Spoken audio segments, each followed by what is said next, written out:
Люблю, конечно, проходить весь путь познания. И скажу я вот что. Вся эта увеличилка сама по себе звука никакого не дает. Но стоило нам сделать эти отверстия, как звук сразу появился. А почему этот звук появился? Сегодня будем разбираться. Также в ролике сегодня будет проверка всех этих насадок. Посмотрим, что кто делает. Приветствую всех на 4-й, последней и, возможно, самой интересной серии про околосамопальный Blow-Off гибридный клапан, в которой будем экспериментировать и говорить на тему турбопшиков. На секундочку, в инете про это очень мало информации или ее вообще нет. Так что, надеюсь, видос оцените. Приятного просмотра, поехали! Так, начнем с простых и понятных вещей. Контур турбонаддува. Нагнетает воздушное давление. После отпускания газа открывается клапан сброса этого давления. Оно выходит через образовавшийся порт, обычно круглой или продольной формы. И мы почему-то это дело все слышим. Насколько я понимаю, простой любитель-самодельщик, воздушный поток вылетает с такой силой, что создается турбулентность, колебания воздуха, резонансы, которые мы и слышим. Окей, с этим понятно. А что по поводу свистящих клапанов? Ну, свист как феномен – дело само интересное. Лично я рекомендую вам почитать какую-нибудь Википедию лучше. Здесь-то и можно узнать про акустический диод, свистульку Хартмана или свисток Галтона. Наверняка у многих из вас он был или даже есть. Но не в такой форме, а вот в такой. Можно даже потоком дуть в отверстие и тоже добиться свиста. Похожим образом работает секвентальный Blow-Off от HKS. Кстати, вы мне про него постоянно пишете, не знаю, почему он такой знаменитый. Может, потому что свистит. Это одна из немногих компаний, кстати говоря, которая хоть как-то дает выбор. То есть ты можешь купить различные насадки, вставить их и получить либо пшик, либо свист, либо ничего. Или вот еще другой вариант. Он меня лично удивил. Силиконовый шланг. Думаете, если я туда дуну, получится свист? Конечно же нет. А вот вам просто гофротруба. А сюда, если думать, получится свист? Что? Почему? Вот другой масштаб. Ну, намек есть. Просто мне легких не хватает. Получается, что мы задаем техническим способом резонанс проходящему потоку. Получается, можно подобрать такую же трубку, просто приколбасить ее на Blow-Off и свистеть тоже на здоровье. Я лично не проверял, но в теории это может работать. Возможно, поэтому все такие гофротрубы снутри делают гладкие. Вот другой вариант. Может, вам видно будет. Гладкие. Или вот другая супер простая схема. Трубка одинакового диаметра.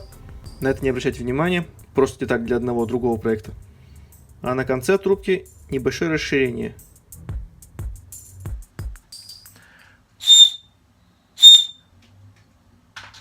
Свист очень сильный. Есть даже вот такой свисток. В разрезе выглядит вот так. И принцип у всех у них похожий. Воздушный поток разрезается. Я даже свисток этот отпечатал сразу под штуцер Blow-Off. Но он почему-то не сработал. Просто шипит. Получается, к базе, которую мы построили в предыдущих сериях, можно изготовить какую-то насадку, которая точно так же будет разрезать воздух. Либо пополам, либо края подрезать, ну, условно говоря. Ну, простой эксперимент. Воздушный поток разрезается.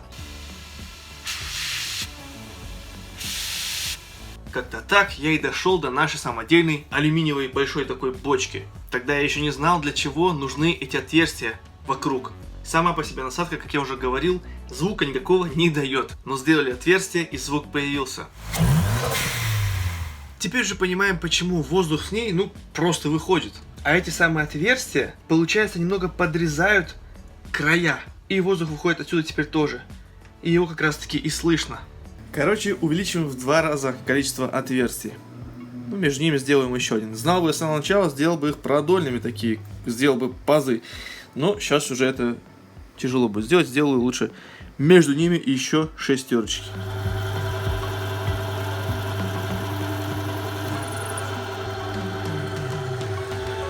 У тех, у кого трипофобия, закройте глаза. Во. Как эта штука будет звучать, я не знаю. Пойдем завтра посмотрим. Утро. Итак, слушаем нашу обновленную насадку с двойным рядом отверстий.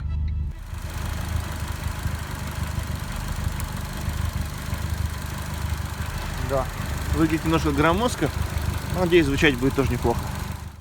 Слушаем.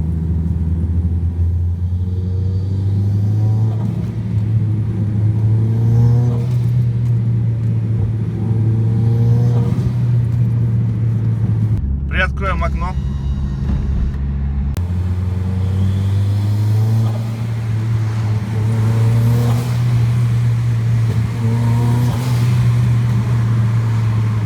Ну что, ребята, поздравляю. Это первое, что на самом деле работает. Дизайн, конечно, не идеален. Есть несколько вопросов, но уже понятно пару вещей. Чем общая площадь отверстий больше, тем выше тон пшика. То есть один ряд ш, два ряда ш. Судя по тому, что есть в продаже, правильно было бы сделать горло одинакового диаметра с отверстиями и уже после отверстия увеличение, расширение. Здесь очень большую роль играет скорость потока. Не забывайте, что если мы расширяем диаметр, скорость потока падает. Здесь она будет одинаковая, здесь она будет уже увеличенная, скорость потока. То есть в этих местах и имеет делать смысл порты, в этих не имеет. Именно поэтому у всех нормальных насадках и покупных в том числе порты всегда в начале, до раскрыва, вот здесь. Вот, например, более правильная насадка, где порты сделаны на ровном диаметре, до раскрыва. И после портов уже раскрыв идет. Вот слушайте и сравнивайте.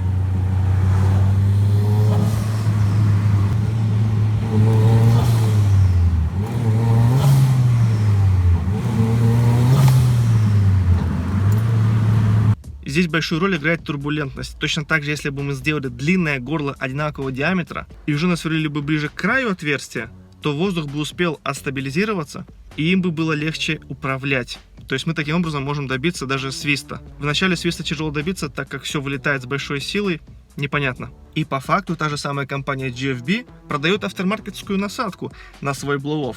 Она называется насадка-свистелка.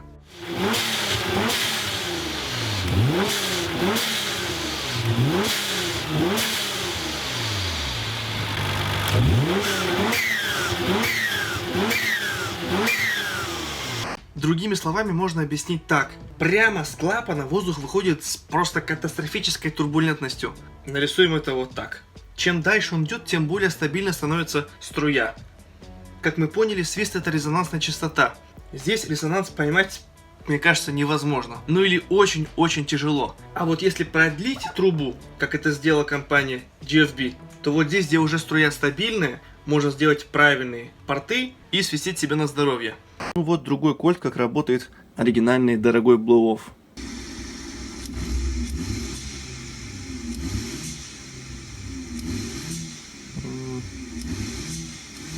Не, у нас звук покруче будет. Окей, я изготовил несколько насадок самодельных. В ход пошел даже 3D принтер. И получаем вот такую вот команду. Тут у нас игрушечная дуделка. Алюминиевые насадки вот такие. Пластиковые вот такие. Просто штуцер вот такой, как у форджевского блоу-оффа. Вот такой самодельный. А, у меня даже еще один есть. Во, вот такой еще есть. Короче, все добро, сейчас пойдем проверять.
Зачем делают фейковые выхлопные трубы, а? Ну что ж, друзья, вот такую информацию мне удалось собрать для этого видоса. В инете я так и не смог найти хоть кого-то, кто делает самодельные насадки или объясняет, почему так или почему сяк. Как обычно, пришлось разбираться самому. Надеюсь, я донес до вас хоть что-то полезное. Жду ваши комментарии, предлагайте новые идеи для видосов. Это был Альфа Делюкс. Всем спасибо, всем пока.